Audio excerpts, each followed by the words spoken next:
Hello, dear ones. You're listening to the What God Is Not podcast with Father Michael O'Loughlin and Mother Natalia.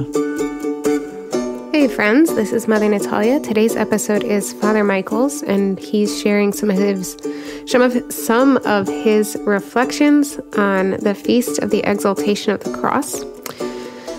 We talk about what it looks like to love the cross, to see the beauty of the cross, to accept the cross that the Lord asks us to carry. And we also cover a mini topic at the end that really should have been about 10 times as long, and someday will be in a full episode about dating. So for all you single ladies, that was weird. Anyways, we do a mini topic at the end of this covering that. If you are a hashtag banter hater, I don't know. We had like 3 different banters, but they kind of conclude around 8 minutes and 20 seconds after this intro.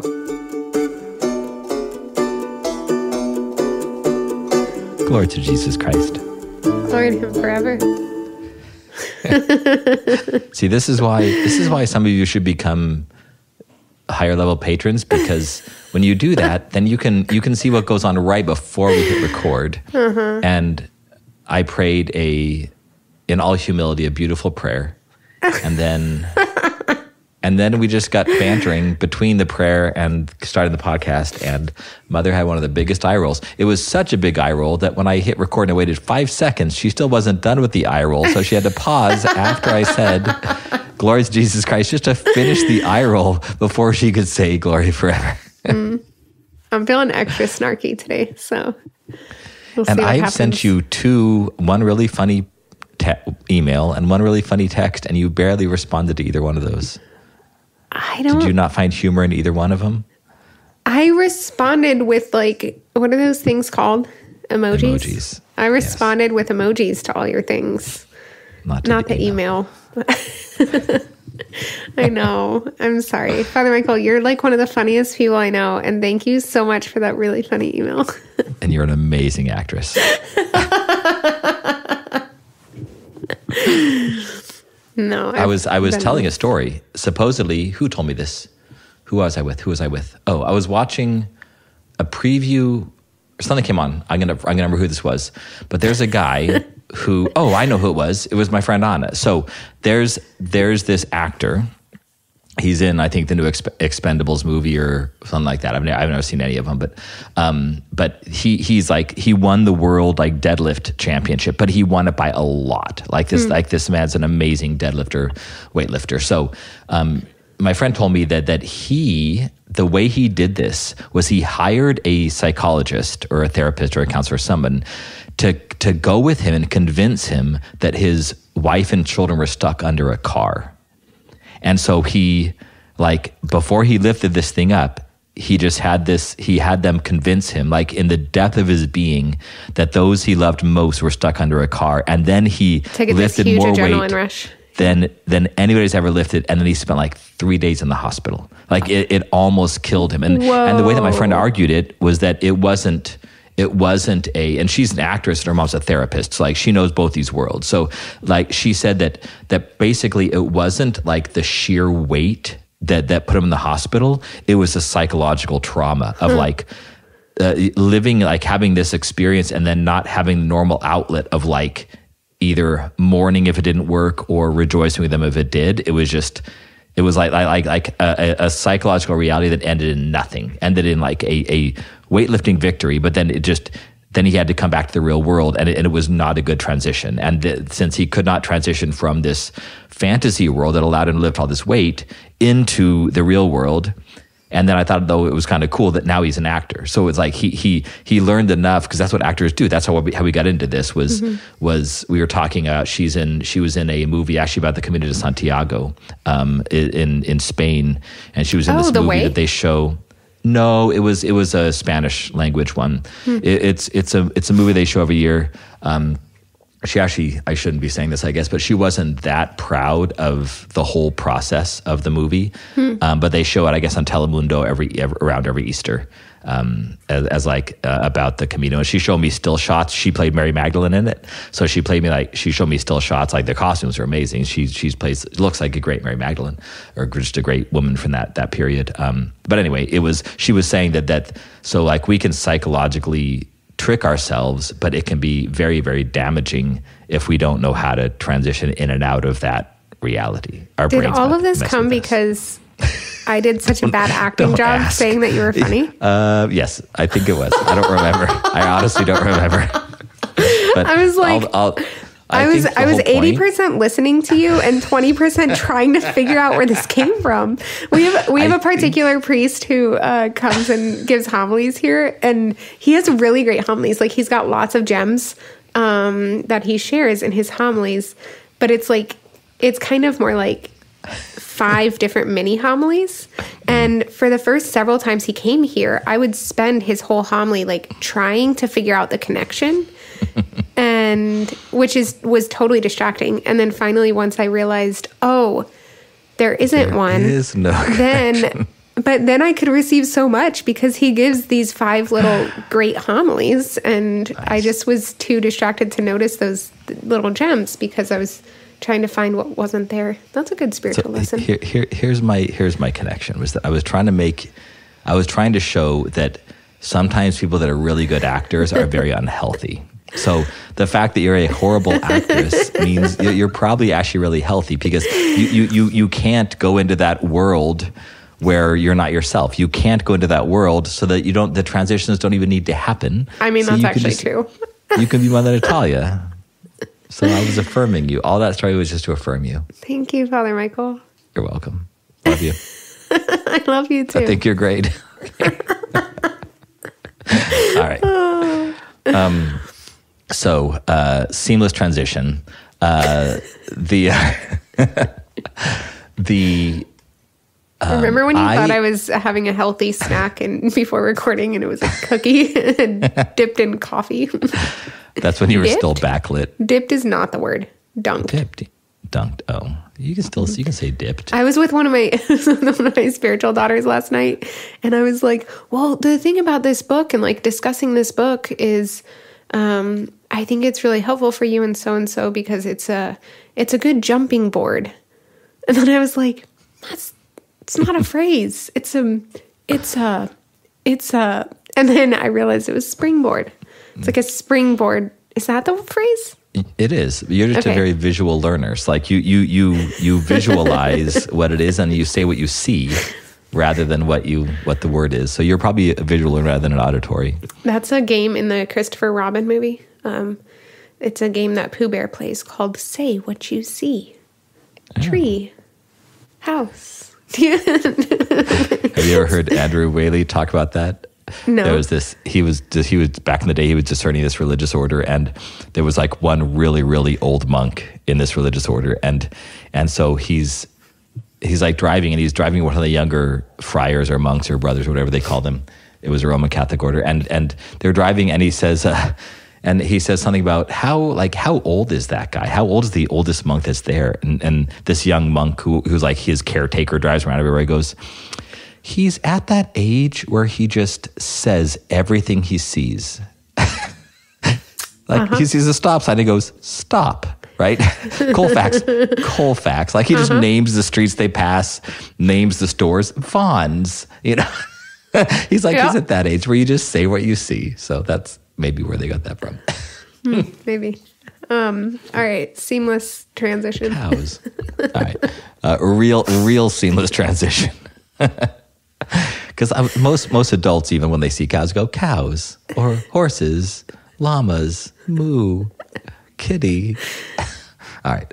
I'm not drunk, I promise. It's only 9 a.m.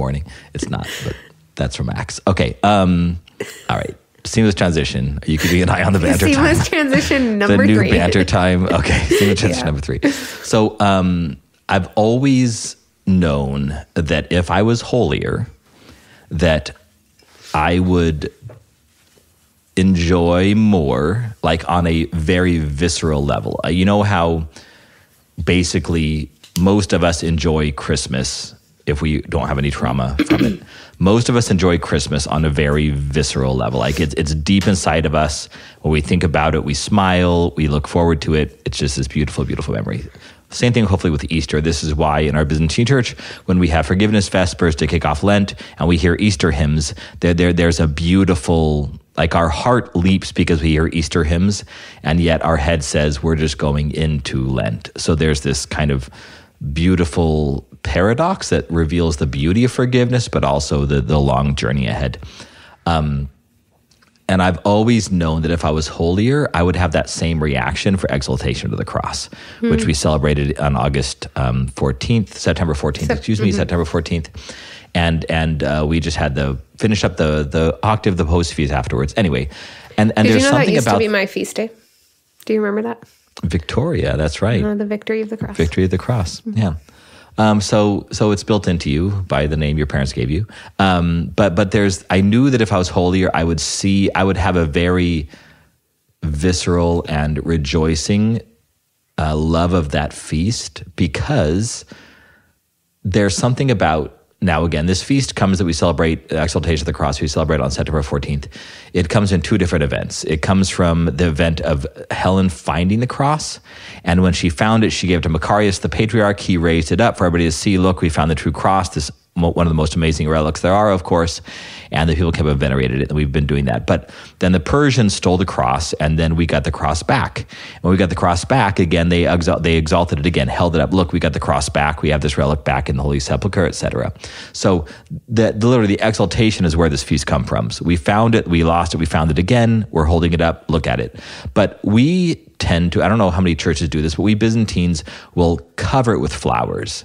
And we will do prostrations before it, and we will incense it, we will venerate it, we'll do all these things, and then we'll hold it up multiple times, raise it up in the air, singing, Lord, have mercy for all the petitions that we want, and it's just covered in flowers.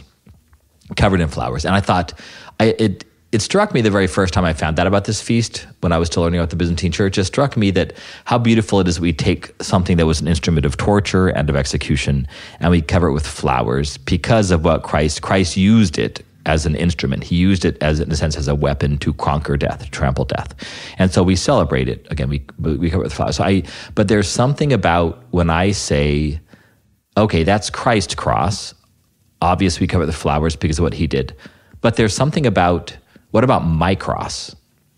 I think if I was holier, I would say, Christ's cross covered with flowers reflects my cross, that I should cover with flowers. I should thank God when he tells me to carry my cross. I should see also my own cross as an instrument, as a process, as a pilgrimage. My cross is, but my cross, if we lump them all together, is going to be a weapon I use against sin. It's going to be a vehicle to get to heaven. And so when I cover it with flowers, I should have this Easter, Christmas type response to looking at what I feel deeply. So if I was holy, I would feel deeply that my cross should be kissed and venerated and loved and treasured and decorated with flowers. So maybe one day. But what struck me... Maybe when you're at the age where you're saying what you see. Exactly. I'm like, cross covered with flowers. Pretty cross. When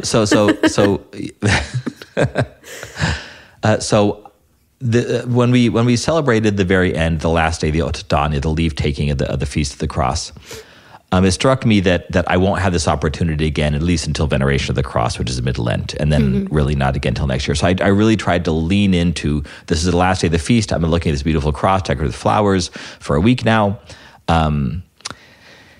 And it made me think of the story I've already told all of you of St. Christopher. So I forget what we called the podcast. You may remember Mother Natalia, when we talked about Jonathan Peugeot's podcast that he, on the symbolic world, that he entitled Pentecost with Zombie Apocalypse. You called it something about monsters. I remember that much. So actually, I have it pulled up right here. So let me see. Ministering to Monsters. Good memory. So the Ministering to Monsters podcast, I told the story of St. Christopher that I'd heard from Jonathan Peugeot, and that you can read in the Golden Legend, I believe it's called, which I believe is an old French lives of the saints. Anyway, the story of St. Christopher goes, I'm going to repeat it for the sake of the cross here. The story of St. Christopher is that he was a massive man. He was a giant. He was a warrior. He was an amazing soldier. And many people thought that he was, again, I'm kind of ad-libbing here from what I've heard, but many people said that this is like the strongest, bravest man in the world. So then he asks, I actually want to serve the strongest man of the world. I want to serve the best man, the strongest man of the world. And so he asks around, who is this? And they say, it's this king, wherever he was, somewhere in modern day Israel, Syria, Lebanon. This king is the strongest man of the world. So he goes and he goes to that king and he says, I will serve you. Look how big, look how strong I am. I will serve you if you tell me who you're afraid of.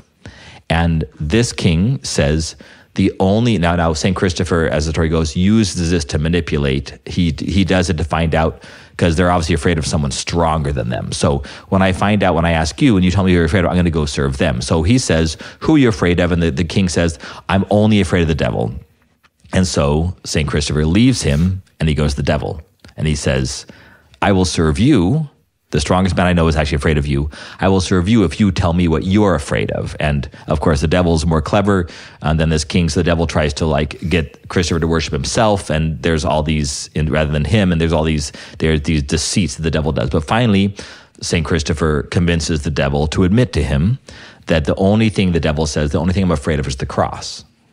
And so he goes to serve the cross, and he has to go to these holy men. And then the rest of the story, I'll do it very briefly. The holy man says, to serve the cross, you must pray. St. Christopher says, I can't pray. He tries, he goes back, I can't pray. Then the holy man says, okay, well, if you can't pray, then you must fast. St. Christopher goes and tries, he comes back, he can't fast either. I can't fast either. And then so they said, well, then you must stand at the side of the ocean, at the river, and you must ferry people across because you're so big. So we use the gifts God's given you basically to give alms. You can't pray, you can't fast, then give alms. And so he does is he encounters Christ there. At the end, he carries Christ across the river, which is the story most of us know about St. Christopher. Anyway, this fear of the cross, whenever we hear that the devil has something, like the devil certainly, cries out, you're pretty much claims that he is the Messiah, the one who's come to conquer him. So the devil proclaims truth sometimes. I think maybe even this Sunday we have a reading about that. The devil proclaims truth sometimes, and so when the devil proclaims truth, we also proclaim the same truth, but in a different way. But when we realize the devil's afraid of the cross, we need to make sure that we are not afraid of the cross. In a sense, this is one of those things we don't want to be like the devil, of course, in any way, but especially this way. We don't want to be afraid of the cross. So basically, this is my thought. And I would love to hear your thoughts on this, Mother. On the last day of the feast, we heard a passage from the scriptures in the gospel about Jesus. This is also, by the way, the gospel that I don't know if we hear at the Divine Liturgy, but it's associated with September 1st, because September 1st is the beginning of the church year, and it's the story of Jesus going to his hometown Nazareth. He sits in the synagogue. They give him the scroll of Isaiah, and he reads about a year of favor, or proclaim a year acceptable to the Lord, or the acceptable year of the Lord, whatever translation you have. But before this, Jesus quotes, or he's reading Isaiah 61. So this is what he reads. The Spirit of the Lord is upon me, because he has anointed me to preach good news to the poor. He has sent me to proclaim release to the captives and recovery of sight to the blind, to set at liberty those who are oppressed, and to proclaim an acceptable year of the Lord. So as he reads this, then he says, today this scripture has been fulfilled in your hearing. So it's a very explicit homily on Isaiah 61. Pretty much he's saying, I am the Messiah. But to know he's the Messiah, you have to know that that's what Isaiah said. So the good Jews sitting in that synagogue would have known that passage from Isaiah. They would have been looking for the Messiah. And to find the Messiah, they had almost like a code. They had the code that said the Messiah is going to be doing these things, because Isaiah said he'd be doing these things. And it made me think of another passage that I've always loved.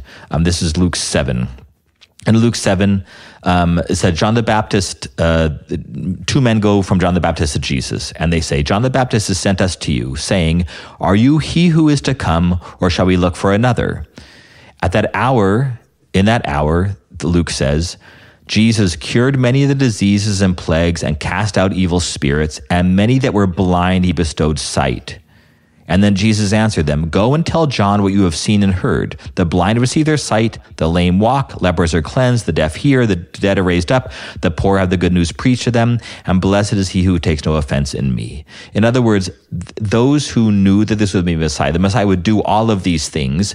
When John sends his disciples to Jesus and they say, "Are you the Messiah?" Jesus says, "Use your eyes." Right? I'm doing all the things that you and John the Baptist are looking for the Messiah to do. So it's not like they're telling Jesus, "Give us a sign right now that you're the Messiah." He just observe.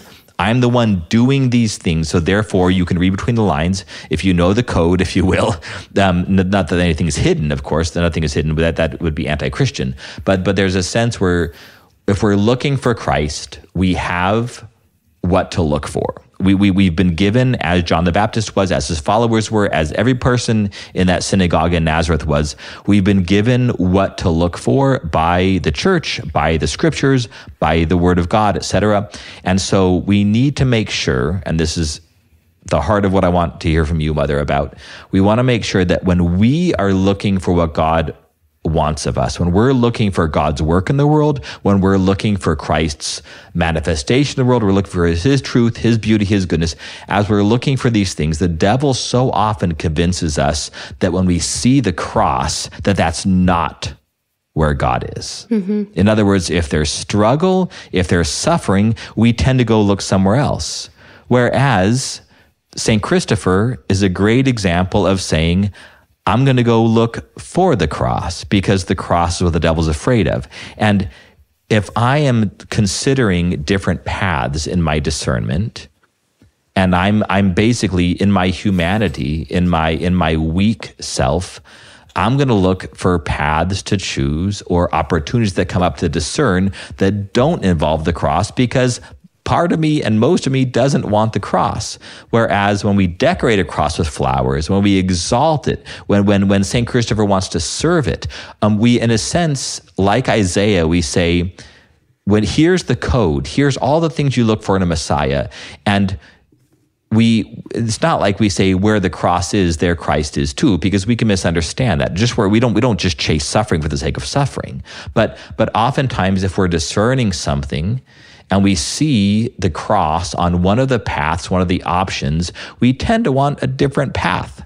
But I think we're mistaken there. There's actually something to say, I need to make sure that I, unlike the devil, am not afraid of the cross.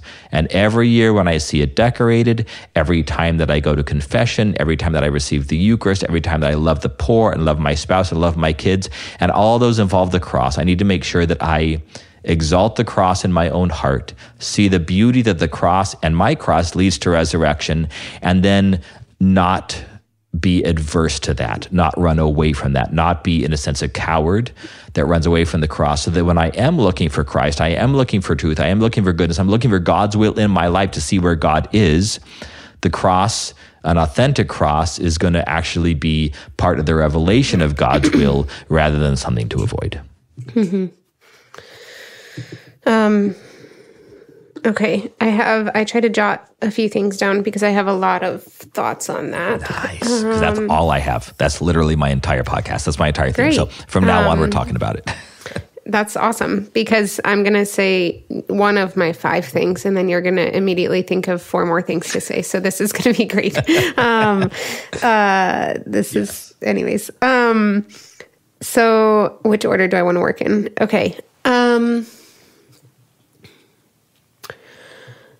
Most of what I have to say, not all of it, but most of it I've said on previous podcasts, but I think that there are a few different things I want to repeat and draw together on this topic, because as you're talking about how the Jews knew what they were looking for in the Messiah, and we know, because the church teaches us, what we're looking for in God. We know what God looks like. We know how he works to some degree through what the church teaches. And I think, though, we have to keep in mind that we need to always have a humility there and an open-mindedness. to acknowledge that we don't necessarily get it because, like a lot of the Jews missed Jesus as the Messiah because Jesus was doing all the things that Isaiah said there, but when it was preached that the Messiah was going to save the Jews, they're expecting a military leader. They're expecting someone who's going to physically overthrow the Romans, and set the Jews free in a literal political sense. And the freedom that Jesus was bringing, the freedom that he was offering, was different than what they were expecting. And so a lot of them missed it. And I think similarly, we have these expectations and we think we know how God acts totally. And because of that, we can miss when he's at work. And the reason I think that's important is because I think a lot of the times we are afraid of the cross and we shy away from the cross. It's because we're not looking at the real cross. We're looking at what we think our cross is, and it's not actually the cross that Jesus has asked us to carry. And I think I did a whole episode on this at one point because I realized a few years ago on Pustynia, I wrote a poem about the yoke of Christ, because there seemed to be this contradiction to me that he says, well, come to me if you're weary and I'll give you rest. And then immediately follows it up with, take up my yoke. And it's like, well, that doesn't seem like rest. But then the realization I came to in praying with that is the reason that's restful is because taking up the yoke that Christ gives us, first of all, as I've mentioned before, a yoke by definition is carried by more than one animal, right? Like it's carried by 2 oxen. And so the yoke is carried with Christ. We're not carrying it on our own. But secondly, it's the yoke that he's fashioned for us, not the yoke that we've fashioned for ourselves. And so if we're getting weary from carrying our burdens, oftentimes I think it's because we're not carrying what we're supposed to. We're not carrying what's been made for us, and it doesn't fit right, and it rubs in all the wrong ways, and it's just like heavy and all of these things. And so Jesus is saying, like, just give me those things because they're not really yours to carry. And here's this other thing that I've actually fashioned for you, that I've actually given you the grace to carry, that I've actually helped you to be capable of carrying with my help. And so I think like we often are seeing the cross without the flowers. We're seeing the cross without the beauty because it's not actually the cross that the Lord has made beautiful for us. And it's, I don't really know a better way to say that. I think an interesting example of this is from just my prayer this morning. There's like a particular character flaw that I have that I know is a character flaw that several times it's kind of come to my attention recently, but it's come to my attention like through other people or through circumstances in which it wasn't really like, basically the devil is trying to throw this in my face and he's trying to show me this character flaw, and it's just led me into like a downward spiral of self-hatred and all of these things. And like, I wish I could be somebody else and so on and so forth. And then this morning in prayer, I was really convicted again in prayer of a way that this flaw came out yesterday that I know that I owe someone an apology. And I reached out to the person today and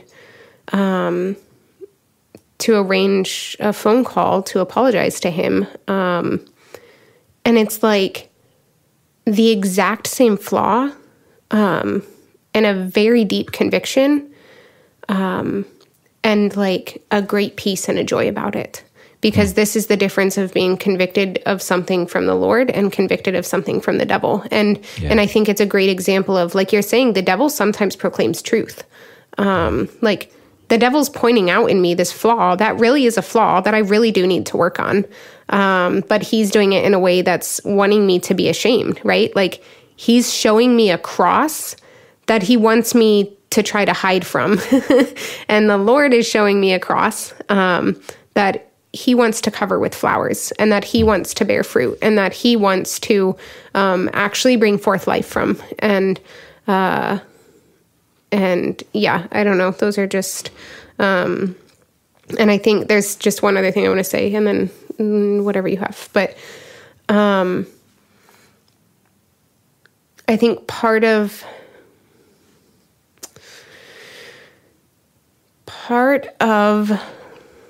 the struggle in that, though, the like seeing our own cross and seeing it as beautiful. Mother Ileana was on Pints with Aquinas yesterday, and I went with her to pray for her while she was being interviewed, and she did an amazing job, probably because I'm so good at praying. And I said that while you were taking your drink, so you couldn't laugh at me. Yeah. I was going to try to not laugh and just let it go. And like if people, this is their first episode, man, that nun's so arrogant. Anyway, I couldn't do it. I was like, sorry, I started laughing when I was trying to hold back the laughter. So, sorry about that. So anyways, she did a great job. But one of the things that she pointed out, she recently had a retreat, and her retreat was about humility. And I am sharing Mother Ileana's reflections, but she shared it already on Pints with Aquinas. So I'm not just like, and Pints with Aquinas has a lot more listeners than us. Yeah. So I'm not just like sharing Mother Ileana's heart without, yeah. But one of the things that she said is we can't really have humility, and we can't grow in humility, at least not very quickly, unless we know ourselves loved, unless we know that we are loved and cherished and desired and beautiful and all of these things. Because, and like something just in that statement rang true for me, but her explanation of why I think was really brilliant. She said, because if we don't know ourselves loved, we're not going to be open to the humiliations. We're not going to be open to the things that humble us. Like someone gives us a correction, and we're already so steeped in self-hatred that we don't have the strength to receive it and to just like receive the correction and grow in humility. And I think similarly, like we can't accept our cross until we know ourselves loved, until we know that if the Lord is allowing this cross, it's because he loves us and because he wants to help us carry it, and because this is for our salvation, right? Mm-hmm. Like, because Jesus literally used a cross to bring about salvation. And so this is how we will be saved.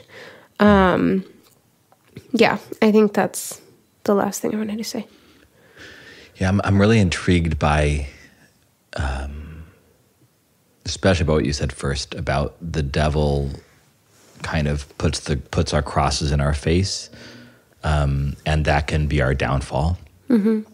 Or it can be literally our salvation. So the devil shows his hand, and the devil just reveals that he's been conquered, because like every weapon he has left, every single one, Christ already conquered, he already transformed, and he already allows us to use for good, because he uses it for good. So the devil has nothing left, because everything the devil can use was originally good, because God had created everything good. Mm-hmm. And then when we fell and we saturated these things with sin, the devil had a certain control over it, because he has a control over sin, because that was not created by God, and then you have Christ conquering sin on the cross and conquering death on the cross. And so Christ took everything the devil had, and he took it away from him, and he said, what was initially made for good is now can be used for good again. We may need to go through the process of exorcism, if you will. We had to go through the process that was created good, that we, through our sin, allowed into the hands to be used as an instrument of evil in our own lives and that of others. But then when Christ conquers on the cross, he, in a sense, exorcises it. He removes the devil's impact from it, and now it can be used for good again. Mm-hmm. And so even sin, Christ took sin, he crucified it to the cross, he held it captive, and he conquered it. So there's something very, very beautiful about that. So I just can't imagine how much despair the devil has from knowing that he has nothing. I mean, he uses it and he tries to manipulate us into convincing us. It's just like when you see someone steal or when someone lies. I was just hearing recently a story about I don't know why I thought you were about to say is I was just hearing a confession and I was like, what are you doing? No, I was hearing a story about somebody's coworkers who just, it's a situation where you can kind of write in your own hours, and they know their coworker is lying about the number of hours. They know that their coworkers are not putting in the hours they're writing in, they're getting paid for hours they're not working. And they were just kind of stating how they're frustrated by this. And I thought, I would be, hopefully we'd be frustrated by that too. I know that sin can lead us to do. I've done similar things, not that, but I've done similar things in my life where I fudge something, I justify it in my mind. But whenever I do that, there's always this sense of, I'm not doing something of substance. Like I'm making myself more fragile because there's no. This is only sin, and sin has no substance. I'm leaning upon deceit, and deceit is not of God, and deceit has been conquered. So when I'm leaning on things that have been conquered, leaning on things that have been destroyed, those things are not going to hold me up. They're going to fail. They're absolutely going to fail. And when they fail, what am I going to lean on? I need to make sure I have the foundation of something else. And if my whole story, my whole life, my whole whatever is built upon lies, I'm lying to my spouse, if I'm lying to my kids, I'm lying to my boss, whatever, lying to myself, whatever these lies are, they're just, they're Christ has already conquered them. And they may seem, just to use the image of like a foundation, they may seem like they can take my weight because the devil has convinced me over time that they have taken my weight in a sense, but they're just ready to collapse and will at any moment as soon as Christ, allows that to happen for my good, for my good. And that usually involves a lot of suffering. But it's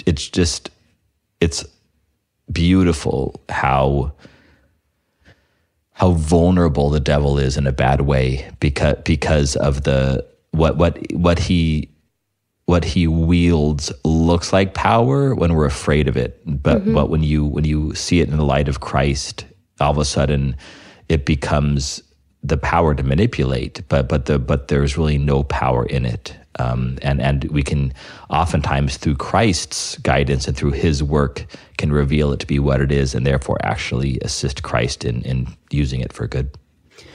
Yeah, I mean, I also want to just acknowledge that fear of the cross and fear of suffering, fear of death, like that all makes sense. And it's all very natural because we're literally not made for those things. I want to do a whole episode. I was going to ask to maybe do it today, but it's still like too fresh and I need to process it more. I was just at a funeral this morning for a baby who died at 5 days old. And I'm really trying to process just the concept of grief and the concept of death because we weren't made to die. And death is an objective evil. Like, this isn't, it's the soul's separation from the body. And it's not what we were originally made for. And God has conquered death. Jesus conquered death by his death, by his resurrection, and brought good of it. But like, I think part of our repulsion from those things is indicative of the fact that like we're made for more than that, and we're made for eternal life. And so I think, like, I just want to acknowledge that there is something right in our instinctive repulsion from those things. And that, like, because we're made for heaven, and in heaven there's not death, and in heaven there's not suffering. And so in some sense, it's like deep down, we're realizing what we're made for, and that's good and that's beautiful. But in this life, because of our fallen nature and because of sin, our sin and the sin of others, the Lord uses the suffering. And again, like, he uses the cross to bring about salvation. And, but like, we can't see any of that if we don't see it with him and through his eyes. And so I think that's like, you know, when, a long time ago, I gave a definition of despair on the podcast, with all of the authority that I don't have, because I entirely just made up this definition. But I liked it so much that I use it constantly for myself. I think that despair is to not see the meaning in our suffering, to not see the meaning in our pain. And so it's like, despair is to look at the cross without the flowers. It's to look at the death without the resurrection. It's to look, you know, like that's certainly is going to lead us to despair. And this is why the devil can, like, use truths to bring us to despair, because he's using half truths to bring us to despair. You know, like, he's saying, you can't do this. And that's a half truth, but the full truth is you can't do this without God's help. And so he just, like, the devil wants us to be short-sighted, and in that short-sightedness, not seeing the full picture is what causes that despair in us and the running away from the cross. Because, like I said, those, like, the not wanting the cross and the not wanting the suffering and the not wanting death, I do think those things are natural. In our fallen nature, they're a fallen natural. But that the Lord calls us to the supernatural, and he gives us the supernatural grace to overcome that fear. And at times, the supernatural grace to not have the fear. And yeah. Hopefully none of that was heresy. That. I don't know. I don't think so, but that's very pastoral of you, because I think we cannot be, when we hear sometimes the concepts like what I started with, we can be really quickly intimidated, especially some personalities, to say, well, I'm nowhere near there, so I'm just going to give up. Like, I think, and we've probably talked about this before, but I don't think courage means fearlessness. Like, I think courage means you do the thing in face of fear, like, or, like. That's a quote from somebody. I forget. Oh, great. So I think, like, a lot of martyrs probably die afraid, you know? So I don't even honestly agree with you. I love you, but I don't agree with you that, like, quote unquote, if you were holier, I don't know. I think that even when we're really holy, like, even those who die saints, in martyrdom, I think are at times afraid. You know, it's just that, like, they have the grace to choose Christ in spite of the fear and to choose the supernatural. Yeah. So, and I guess I agree with you. And I think that's something I need to clarify. The holiness of it is that it still looks like a cross. The holiness in it is that the suffering is still there. It's not only flowers. Like, it's just the crosses I carry, I see as beautiful. Even in the suffering I have, I see as beautiful and helpful, rather than just an inconvenience. And sometimes we have to choose to see that. We don't necessarily feel it. Yeah. So there's actually a bunch of quotes here. Franklin Roosevelt, courage is not the absence of fear, but rather the assessment that something else is more important than fear. I like yours better. This is by Robert. Is there a saint? Is there a saint in here that we can quote? Courage is the complement of fear. A man who is fearless cannot be courageous. He is also a fool. I just Googled the basic. Let me think. Here's somebody else. Eddie something. Courage is doing what you're afraid to do. There can be no courage unless you're scared. I'm sure we're going to get listeners who reach out and say, like, here's a saint who talks about it. Thank you, listeners. We would appreciate that. Yeah. Okay. Do we have time for a mini topic, or do you have anything else to say about that? No, okay. I think that's, okay. I don't know. I feel like that, hopefully some of that was somewhat relevant. I really do think it was. Okay. I think there were a lot of gems in there, so thank you very much. I was just giving my 5 different mini homilies that aren't connected. You were inspired by that idea. Okay, so did we ever do the topic of the winner for, remember the Sophia Montessori Gala like 2 years ago or something? And somebody, no, we did not. We never did that. No. All right, so this mini topic does not count as that topic, but it is related. So once again, for mini topics, if you are a patron at a certain level, I forget which level it was, but if you're a patron at a certain level, then you get to suggest mini topics that we will talk about along with our main topic on the podcast. So one of the many topics that somehow I zoomed away from, so I'm just talking to waste time while I look this up. I got it. Got it. Okay. So Chris from Ohio, he has some thoughts on dating. And I mentioned the other topic because the one who paid good money to Sophia Montessori so that we would do a topic is a friend of ours who is not passive-aggressive at all. They are active-aggressive, and they pretty much said, we have so many single young women in the parish in Denver, where she lives. There are so many single young women that would be an amazing catch for any good Catholic guy, and the men just aren't asking. And then they said, and this is a married person expressing the frustration. This is a married person, exactly. So they're asking this question out of love for others.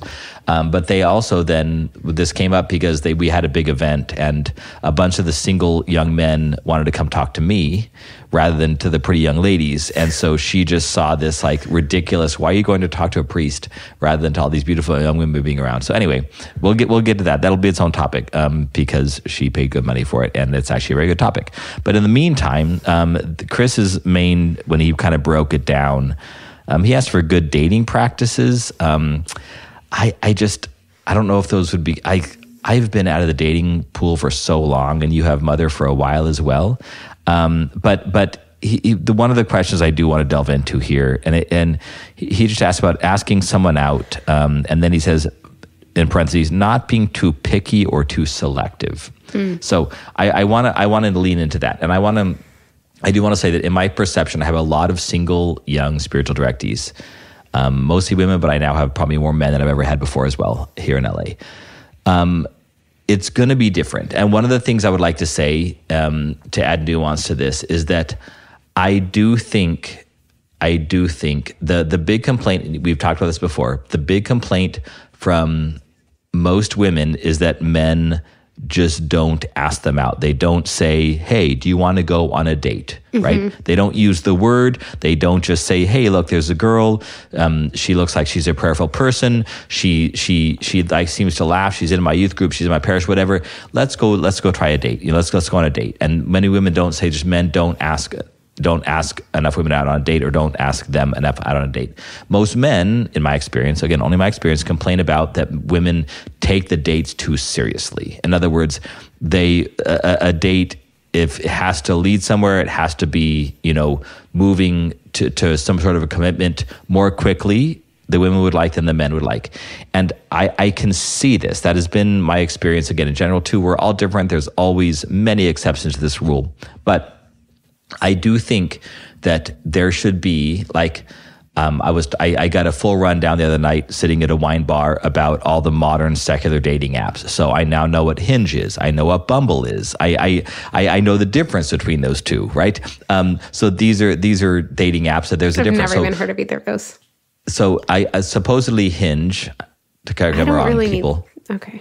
Supposedly Hinge, for instance, because this fits. Supposedly Hinge was one of the first ones that actually like, it's not only like a short little profile, but it gives you questions that you can answer. So you go to someone's profile, and then on their profile is questions. You know, what do you like to read? Blah blah blah blah blah. So it's a more in depth before you even contact the person, and when someone contacts you, you can see their answers to these questions, and then so you can decide whether to contact them back or not. And Bumble is just once you match according to the profile, then the woman has to begin the conversation first. So, in other words, the man might match with her, but he cannot contact her again until she contacts him. So she has to contact him first. And then, of course, Tinder, I hear, is just crazy and it's like a hookup app. But in other words, I would love to see, and I don't know anything about Catholic Match. All my dates were done in. I always was attracted to or dated girls that I either worked with or went to school with. There was never I never found anybody at a bar, nothing like this. They were always somehow in my community already. So I really can't speak to the dating apps too much, but I would love to see a dating app that allowed, if it doesn't already, it may, that would allow a culture to say, do you, like a man may say, I literally want to go on 4 dates this month with 4 different girls. And that's what it's going to be. So if I go on a date with you, you need to know that I'm going to be going on a date with probably a different girl next weekend. Mm-hmm. And then so that there's going to be this sense of I'm asking out, if I find someone attractive, I'm going to ask them out. And 1 date, maybe even 2 dates is just that. It's investigating the basics of, do I want to take the next step? So there's tiers, and you say the one date is TIERS. TIERS, and sometimes the other as well. But there's these tiers where you say, you know, it's almost like speed dating, but it's not speed dating, because speed dating is kind of silly. I know it works sometimes, but it's in a sense that way, where you're saying, because what I do see is that once a date has happened, if there's a second date, it's almost like there's this assumption that the best thing to do is to make it work.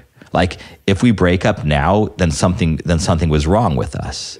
Where I'm like, no, I mean, the person you're going to marry is a diamond in the rough. The person you're going to marry, you know, I think it's actually, I like it when people break up early on in the relationship, because it just showed they tried it didn't work. There's nothing wrong with them. It's just, this was not the person that I'm supposed to marry. So I think there should be actually more dating and more breaking up than there is now. And that can be like, either on when you first meet somebody or on a dating app or something like that, you can go, so this is getting back to what Chris said, is don't be too picky. Yeah, you don't need to be too picky. You can be picky not only with the very surface relationship you have with someone that you don't know them too well, but you can be picky when it goes a little bit deeper. And you can have those frequent dates that if you get asked on a second or third date, then yes, that's a sign that there not only, I'm not saying there's something wrong with you, I didn't ask you out again. It's just literally a compatibility thing or a vocation thing. That's what it is.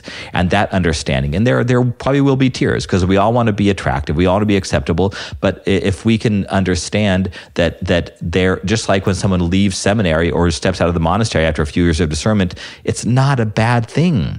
Sometimes it is, but it's literally, I discerned it and it's not for me. That should be one of the basics, I think, of Catholic dating discernment. But there are going to be some people who don't want that. There are going to be some people who they don't want just very surface, it's just lunch, I'm trying it out, I'm going to date 4 or 5 people at the same time. You know, some people don't want that. Like, for those initial, and I'm mixing terms here. Some people like define dating as differently than whatever you want to do. You can use whatever term is helpful to you. But then there's other people that are just going to say, please don't ask me out until we actually know each other enough to be exclusive. So when you ask me out on a date the first time, it means that we're probably already friends. You've already probably gone through those first stages of saying, by the time we go out on a date, I don't want to go on a date with you unless you are actually invested in really trying this out for an extended period of time. And so like that would be in your dating profile, whether that's what you're doing in person, you just say it with your voice, or whether it's on a profile, you say, this is how I like to date. Either it's going to be a lot of different people at the same time until I start, finding the ones that I really want to invest in, or let's just be friends and let's hang out a bit. It's not a date. There's no commitment. There's nothing. And we're doing it in groups or whatever it is until we can make that commitment. I think the expectations are what can be really helpful. And when we're not too picky, we don't need to be picky, because we can say, like, if there's 3 or 4 different people, especially this is coming from a guy, and conventional wisdom says the guy asked the girl out, right? So that's not always the case, by the way. I got asked out by multiple girls and said yes, and I thought it was great. But that was not a boast, Mother. She just rolled a massive eye roll. He just got a real big eye roll. I did not mean that. That did not mean for that to be a boast at all. I mean, people ask me out all the time because I'm Father Michael and I'm so awesome. Before I was Father Michael, Mother. Yeah. That's a good point. Good clarification. So in other words, I just, when it comes to not being picky, I wonder if people don't ask other people out and they think they're being too picky because the consequences of that. In other words, by the time you ask somebody out, this may be the person you marry. And I think that's something that we need to, in a sense, at least for those, state that some of us don't want to date that way. We really want to say, I can't even know if I want to date you until we've had 2 or 3 private sit downs and talked for an hour, about something or other. Then I can know if I want to date you. So we can, in a sense, go into situations where we don't need to be too picky, because there's no expected commitment right off the bat. Unless the person wants that expected commitment, then you just state that and communicate that either on the app or in person or whatever it may be. Which I think that a couple of things, if you need to go, you can cut me off, Father Michael. I don't know how much time you have, but because I think the person who requested this from the gala is right. Like, we have to do a whole episode on this because I think it really is very nuanced, and we're both celibates, and maybe we should have a guest who actually dates. I don't know. Because I've been off the dating scene for a while too. But I can say I see a very similar problem with people discerning a celibate vocation, right? Like either priesthood or monasticism. Like, I can't tell you how many women are terrified to even come to the monastery, like for Vespers and dinner. If they're quote unquote discerning, because it's just like, I don't know. It just feels, feels so scary to them and like so much commitment. And I think we're in a time in which people are really afraid of commitment. And, even like an observership is the last stage before, like our last formal stage before you would apply to the monastery. And it's a 3 to 6 week visit. And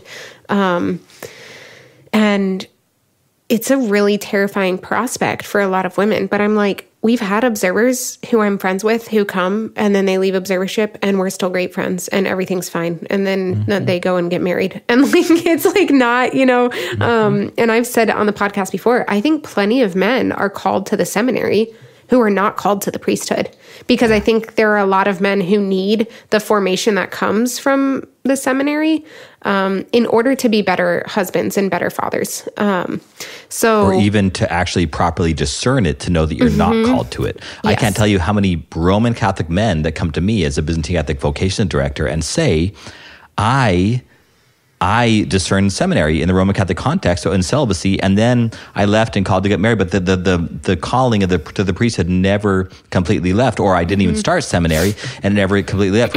Well, you can say you can spend some time in seminary or in discernment. I know those things are financially and time, and there's all kinds of investments that come with that. But I can do that so that I may, now I know that I am not called to that. And then I can now be confident to move on with the other part of my vocation. And sometimes some of us learn by doing. We learn by trying it out. We learn by saying that didn't work, on to the next thing. And so I think similarly though, like people are sometimes afraid to even go on dates because it feels like some sort of commitment and some sort of, but it's like, it's just not. And if we don't have that mindset, or it shouldn't be unless both parties really want it to be. And I think we need to communicate that, because yes, the expectations, absolutely. you never know what the other person is expecting of this, and you just need to communicate it. Yeah. And like, but at the same time, eventually it does need to be a commitment, right? Like I'm not saying that it's okay to just date someone for 4 years and then never move to the next step. Like there are stages of discernment in a monastery, but you do get to the point where it's like, okay, now you need to decide if you want to be tantred, like, you know, or if you think God is calling you to be tantred more accurately. I think if I had to fill out a dating profile, I would say the third or the fourth date is a next level. Yes, I agree. Is moving towards exclusive, if not already. Yeah. That's just me, though, as long as that's communicated from others. Yeah. Right. And because I think the reason it needs communicated on both sides too is age also plays a big part in this, right? And I don't just mean, because I know this is how everyone's going to take it, I don't just mean like, well, once you're older, you have less time, and especially women have biological clocks and so on and so forth. I mean, like, if we're being honest, that's just true. But I also mean that when someone is like 28 or 30 or 35, they likely are just, not necessarily, but they likely just like are more aware of what they want, you know? And like, so they might not need as long or as many dates to become exclusive, because they might be like, well, I've done the dating thing. I know what I'm looking for. And so as people get older, also that the number of dates before it would become like a greater commitment is probably going to decrease. Yeah, just because you're more sure what you're looking for. So yeah, and I also think like to on the other end, I don't know how many listeners we have that are 16 to 18, but there's something about at that age, like there's no way that. I mean, there is a way. We went to the wedding of an 18-year-old. I was thinking exactly that. They are a huge exception in my mind, though. And I told them that. I was like, I would not be excited about most people getting married at your age, but like, I actually think you two can do it. Like, Me too. And I thought I was in love at 16. And when I look back on that, like I was so I thought I was in love in fourth grade. Head. Yeah, but I knew at the time I didn't have any concept of like what it meant to get married. At 16, I did, because some cultures you get married at 16. So like there was this girl, and I was very attracted. And I look back on that and I go, what was I attracted to? I was attracted to the way she looked at me. I liked the way she looked at me. I liked her tattoos at 16. She had a couple tattoos that Father I thought was rebellious, and she had dreadlocks. And I all those things was like in my mind, she was just such an interesting person. And I'm like, that's what I like. There was nothing about like raising children together. There was nothing about getting to heaven. There was nothing about going through hard times together. It was just all, I like the way she makes me feel when we're hanging out together. And so, yes. So when you're young, I'm not saying that's how every 16-year-old, most are probably more mature than that. But there is something to say for, my mom said you can date in groups when you're 16 and you can date individually when you're 18. And I thought there was a wisdom to that, because she wasn't saying no dating, but she was just saying you can have your favorite girl in the group, and when you're 16, you still hang out with the whole group, but you have your favorite and you're chatting with them. There's just so much time, I think, for those people that are in the middle of the dating age range. There is a sense of saying, am I allowing myself to be patient? You know, and then sometimes, am I allowing myself to be urgent, because maybe I'm not moving quickly enough? And again, communication can reveal that as well. So communication, and I think allowing a request for dating that is different than what your expectations are, or even what the world's expectations are, is a good and healthy thing. I also would say, maybe this changes with long distance relationships, and this is so particular and probably should just wait for the episode we do, but I'm saying it anyways. Like, I honestly think the less texting, the better. Maybe a text message that's like, you send a picture and you're like, this made me think of you or something like that. But like whole conversations going back and forth over texting is not typically very fruitful. And I can't tell you how many times, like when I was in college, I would text with a guy and then I'd have an actual conversation with him. And I'm like, you are nothing like you were in your text. Like you can't actually talk to a person in real life. You were completely different than, and so... you also went to the School of Mines. Father Michael, I knew you were going to say that. That was... whatever. What's that character in The Big Bang Theory that can't talk to women unless he's had a drink? Raj. Yeah. I laugh so much at that. I'm like, that is so... That is just, I mean, obviously that's like, that whoever wrote that character, like probably knows that happens in real life, is obviously blowing it out of proportion, but yeah, well, that's the thing. Like, I think I've maybe said this on here before, I can't remember, but I used to love Big Bang Theory, and I would watch it with friends who weren't engineers, or I would watch it with like family or whatever, and we would all be laughing, and like they're laughing because haha, this is so ridiculous, and I'm laughing because I'm like, haha, I know these people. Like I know Sheldons, I know Leonards, I know like anyways. That was the brilliance of that show. Yeah. Yeah. And I also, I mean, I don't know. Anytime someone tells me like you don't seem like an engineer, I'm just like, thank you. But also it comes out sometimes and I can be real awkward. So I get it. Anyways, but honestly, I just don't think like the depth of relationship does not come through texting.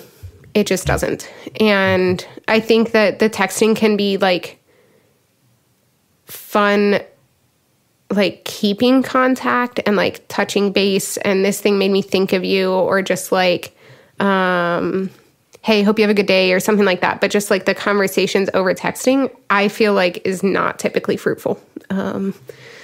So I don't know. Amen. That's my... Yeah, I was not texting in my dating world, so now I love texting, but I totally get what you were saying. The text message did not exist when I was dating, so that's why I'm saying that. But you also, it's not... like it's just different the way that you use it. Like you're not using it in order to try to like, it's not so much a thing of like trying to grow an intimacy with someone. It's just like, this is the friend that I'm laughing with and like having a point of contact. What I'm saying is don't use the texting in your way of trying to like deepen the intimacy. Yeah. One thing I've realized, phone calls can be great, or FaceTime or something like that. But yeah. I love voice notes. I love like, well, I think that's what it's called, where you can just record like almost like a voicemail. Mm-hmm. Yeah. And then send it over text. And then I also love Marco Polo, because that's when you can leave actual like video messages. So, but those are a little bit better than texting, of course. Yeah, I agree. Mm-hmm. So, anyways. All right. Do you have we'll your do a full episode sometimes. Yeah, great idea. So, again, the patrons who... the people who support us on Patreon get to submit many topics depending on their tier, but everyone who's a patron gets a shout out. So we're going to do 5 more today. Tom H. from No Address, John D. from Texas, Kira and Joseph. He goes by Joe. Maybe sometimes he goes by Joseph. I've always called him Joe. I've also always said Joe and Kira, not Kira and Joe. Anyways, from Pennsylvania. Ignacio from Argentina. That's super fun. And Jessica B. from Georgia. So, thank you all for being patrons. Appreciate it. That's the story. All right. Well, thank you all for listening. We are on all the platforms, so please share a way to get the word out if there's something that you think the Spirit was working in, so that the Spirit can also work in your friends. We are on Instagram. We are on Facebook with What God Is Not. I'm on Twitter at Padre Michael O. We are on YouTube, audio only. We have a website, whatgodisnot.com. We have a Patreon, so you can support us financially in our various ministries and the poor and all the other things that we do with our nonprofit. You can go to that donation page, which is called Patreon, Patreon. Look up What God Is Not. We also have a nonprofit called Fotina, where the money actually goes and where we support the poor and the church and other evangelizing people and ministries and our own evangelization through equipment and other things that we need, and other more exciting things coming up, which we'll announce soon. We have a Goodreads page where you can see what we're reading and we can see what you're reading, and you can chat with our media team and all of that. So I think that's everything. Prayer intentions. I have two actually very serious ones. Both just happened this morning, as I know something happened with you as well, Mother, this morning. We had I don't know if you met him, Mother, but John Saliba, the Assyrian Orthodox who would come to our church every single morning. Yes. He was an Uber driver, and he would come and he would pray, and he was diagnosed with cancer probably 3 months ago, and he passed away just last month, very, very quickly. His beautiful daughter, Hannah. You said last night? No, it was actually a couple weeks ago. Oh, okay. But and Hannah reached out to me then, but I had a conversation with her today, this morning about that, and just about how she's doing and things like that. So for the soul of John, please. By the way, Saliba means the cross. So his name I love is just John of the Cross. I used to buy him. I used to buy him T-shirts with crosses on them because that's what he asked for. And then he gave me an absolutely gorgeous icon. He went to Ethiopia, is where his wife lives, and he went to Ethiopia and bought me a goat hide icon of Moses of Ethiopia. That was the icon is shaved into the goat hair. It's absolutely incredible, the craftsmanship. I think I've shared that before on this podcast, but that was given me by John. So please pray for his soul. And then also, just this morning, some of my really close friends had a miscarriage and lost their baby this morning. So please pray for that baby, although we don't really pray for babies in the Byzantine Church. We more just thank God and have a deep hope that they're with our Lord, and appreciate that. But do pray for this family and this little baby's living siblings, if you would, as they process all of this.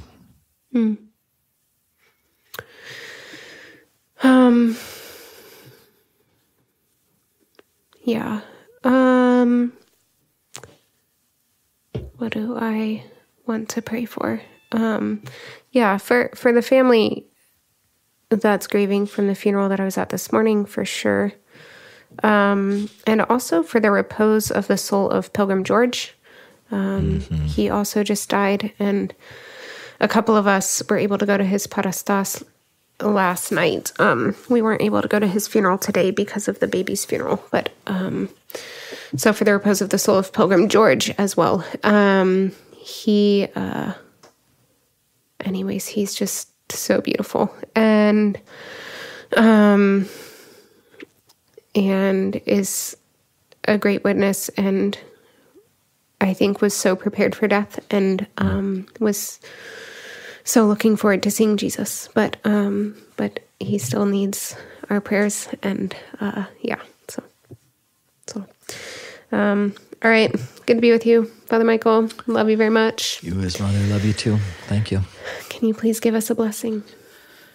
May the Lord bless you and keep you, cause his face to shine upon you, have mercy on you. May our Lord continue to grace you and to soften your heart to know of his grace. May you understand your own vulnerability and your own weakness, but may you grow in courage and never fear the cross, especially the way that the devil presents the cross, but may you see the cross that Christ carries with you as something beautiful and as a vehicle for your own salvation, a way that Christ has taken the evil of sin and the evil in this world and conquered it and transformed it and made it a means to heaven, where there will no longer be any suffering, any crosses, but a path and a vehicle to that. May you always appreciate that. May you venerate your own crosses as you carry them, as Christ has asked, as you follow him and allow him to carry your cross with you. May those of you who are dating or love those who are dating may also find in the struggles of that discernment, in the struggles of this sinful world that make dating and relationships so complicated, so anxiety-ridden, so sad, May you also find health and virtue and courage and humility and the purging of sin and all those things that go along with the struggles of dating and discernment and those same things in married life. May you trust in our Lord and also follow his guidance to find health and beauty and progress in that as well. May the Lord give you everything you need always, especially the salvation of your soul. May he bless you in the name of the Father, and the Son, and the Holy Spirit. Amen.